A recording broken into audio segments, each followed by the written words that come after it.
the orthoPAC, hosted by Sam Dyer. Welcome to the orthoPAC, where we discuss up-to-date orthopedic topics for the busy clinician.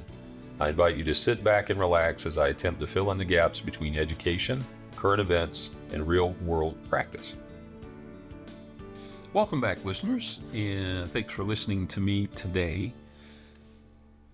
As I record this, I'm getting ready for our annual meeting, which is next week, and I'm hoping that I see many of you there. It's going to be a great meeting in Nashville.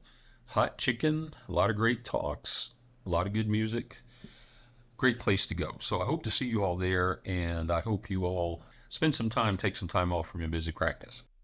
Okay, all that being said, I'm talking about today something that, let me just first put it out there. This is my opinion completely.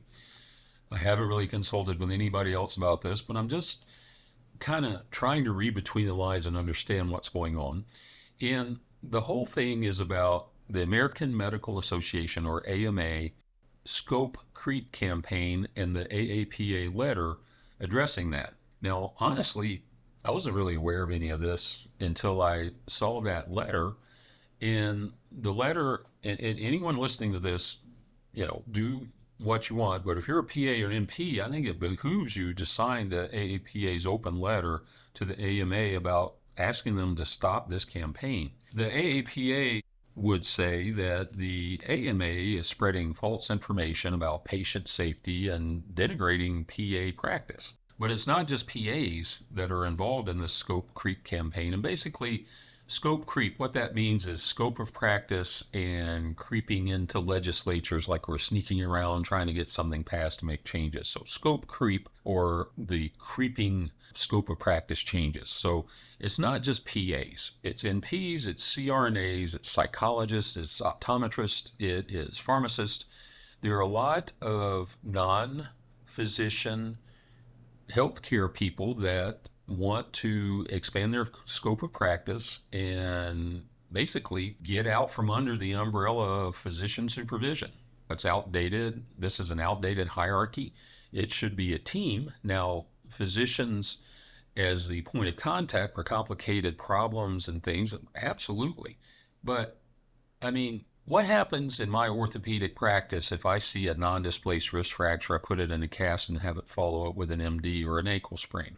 You know what that surgeon is going to ask me? Why are you sending me this? How come you're not finishing this care? You can definitely do this. I'm trying to get surgeries here. How many PAs listening to me have heard a similar thing? Why am I seeing this? I don't need to see this. I'm here to get surgeries. Docs don't want to see that simple stuff. PAs can certainly handle that. NPs can handle that. And that's just a small example of the bigger issue. What can PAs do and not do, and what's safe? So let's look at the AMA's perspective of this is all about patient safety. We need to protect patient safety. We need to make that priority number one. And according to their website, on a survey they did, 86% of all medical association professionals surveyed, 88% of state medical associations, and 81% of national medical specialties said that scope creep is their primary concern. Really? I find that one kind of difficult to believe, but okay, we'll go with that. Now, these are quotes from the AMA. This is not Sam coming up with something. This is what I found on their website. I'm going to read something else to you. Now, this is about PAs. And I encourage everyone listening to this, go to the AMA and read about what's going on, because this affects you as a clinician and as a professional and future PAs. Here's a quote from their website. When it comes to physician assistants, the AMA helped to defeat more than a dozen bills that aim to weaken physician involvement in physician assistant practice or allow use of the title physician associate. So they completely obstructed 12 bills trying to improve PA's practice, the language in the practice, etc. Basically, getting rid of the outdated hierarchical supervision by instead of collaborated with.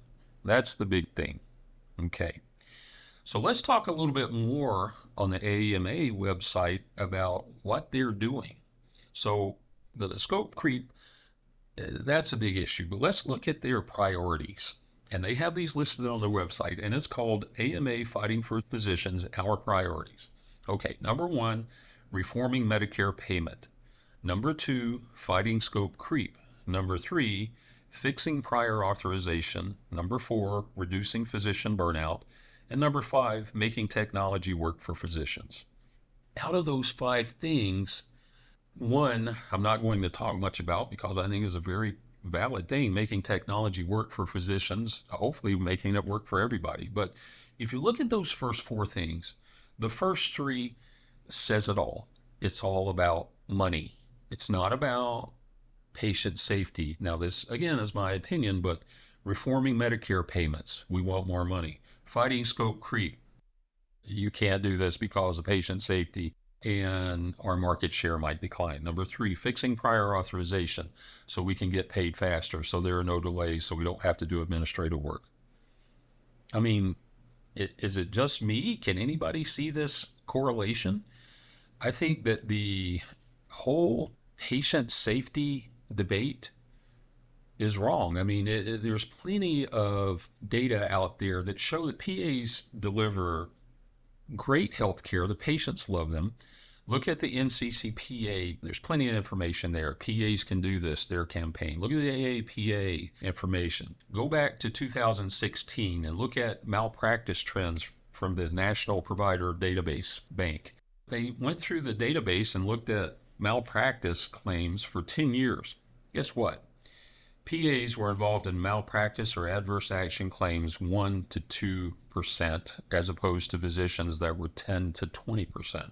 Now, part of that is the sampling size. I mean, a lot more MDs than there are PAs, and MDs make a lot more money, so they're more likely to get bigger payouts, so the attorneys are more likely to go after them. However, that's got to tell you something, that satisfaction rates are pretty high among PAs, regardless of the medical provider, right?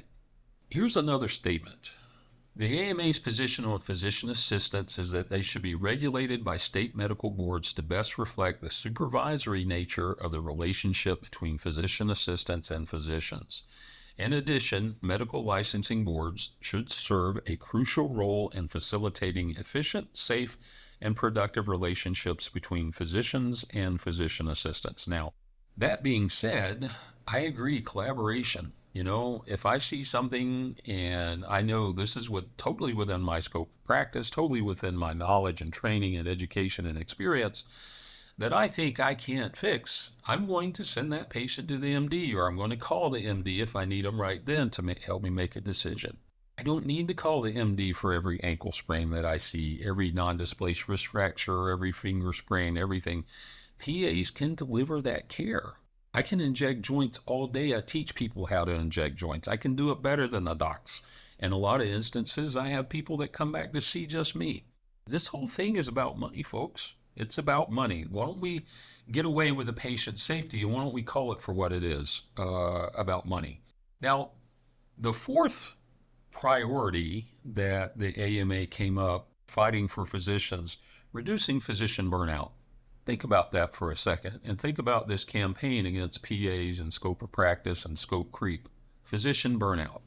And what do they talk about? They talk about, burnout. Everybody gets burnout, but they talk about that it is related to overly administrative burdens. How many states do MDs still have to sign PAs notes in the chart? How many times do they have to do a review with them? How many times do they have to look at their x-rays and overreads? How many times do they have to do this that they don't want to really do? It seems obvious to me that there is a solution to physician burnout. Well, you have PAs and NPs that can see the more mundane and common and basic stuff, and the more technical and higher level things or more acute problems can go to the MD. It's like they're making an argument and then talking out of both sides of their mouth, in my opinion. So I'm kind of tired of this, and I hope you are too. I'm really on board with us pushing back, and pushing back hard. I hope this letter is the start of that, but it's not right, it's not fair, and personally, I am going to fight it. So there you have it.